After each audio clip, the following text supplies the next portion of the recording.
Praise the lord. హల్లెలూయా. దేవుని నామానికి స్తోత్రాలు. మీ అందరికీ నా వందనాలు తెలియజేస్తున్నాను. ఈ దినం కొరకు దేవుడు సిద్ధపరిచినటువంటి మాటలు. ప్రియ సహోదరి సహోదరుడా, నీవు దేని గురించి నీ యొక్క మనసులో ఎక్కువగా నింపుకుని ఉన్నావు?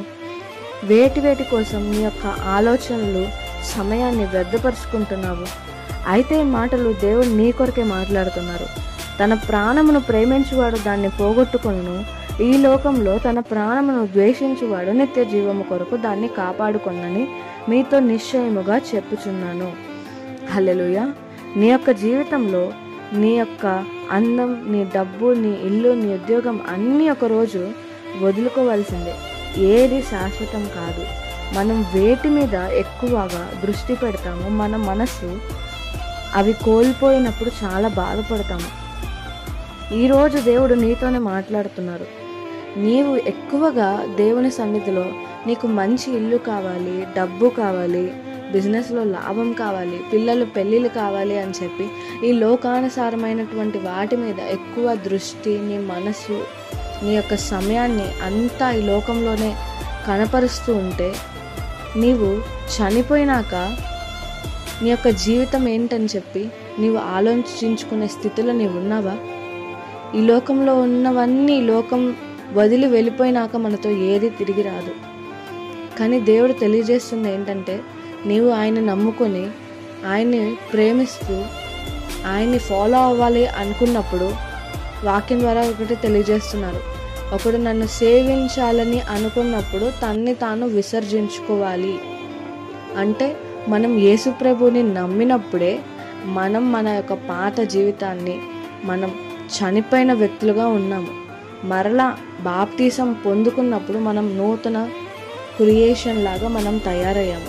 సో మన యొక్క నూతన జీవితాన్ని ఆయన కొరకు ఆయన్ని ఫాలో అవ్వుతూ మనం జీవితాన్ని జీవించాలి.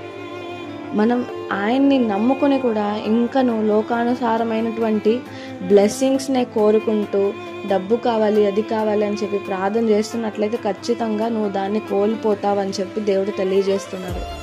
ఎవరైతే తన యొక్క జీవితాన్ని అసహ్యించుకుని పక్కన పెట్టి ఈ లోకంలో ఉన్నవన్నీ వేస్ట్, నేను చనిపోయినాక ఇవేమి నాకు నరకంలో నుండి తప్పించవు కదా అని నువ్వు గ్రహించుకుని, ఇప్పటికైనా నువ్వు గ్రహించి మొదటగా ఆయన రాజ్యాన్ని, నీతిని వెతుకుతావో అప్పుడు దేవుడు అన్ని తగిన సమయానుసారంగా నీ జీవితంలో సమకూరుస్తారు. యోహాను సువార్త 12:26 ఒకడు నన్ను సేవించిన యెడల నన్ను వెంబడింపవలెను, అప్పుడు నేను ఎక్కడ ఉండునో అక్కడ నా సేవకుడు ఉండును. ఒకడు నన్ను సేవించిన యెడల నా తండ్రి అతన్ని ఘనపరచును. ఎప్పుడైతే మనం నిజంగా ఈ లోకాన్ని విసర్జించి పక్కన పెట్టి యేసు ప్రభు జీవించినట్టు మనం జీవితాన్ని జీవించిన స్పిరిచువల్ బ్లెస్సింగ్స్, దేవా నాకు స్పిరిచువల్ విజ్డమ్ దయచేయి, నీ యొక్క వాక్ శక్తిని నాకు దయచేయి, నీ యొక్క స్వస్థత శక్తిని నాకు దయచేయి అని చెప్పి స్పిరిచువల్ పరలోక సంబంధమైన వాటి కోసం నువ్వు ప్రార్థన చేసి రాజ్య విస్తరణ కోసమై నీ యొక్క జీవితాన్ని, నీ యొక్క సమయాన్ని వెచ్చించినప్పుడు దేవుడు నిశ్చయముగా తెలియజేస్తున్నారు, నీ మొదట నా నీతిని, నా రాజ్యాన్ని వెతికినట్లయితే నీవు అడిగే భూ సంబంధమైన ప్రతి ఈవి ఆయన నిశ్చయముగా అనుగ్రహిస్తారు. అట్టి కృప నీకు దయచేయునుగాక. ఆమేన్.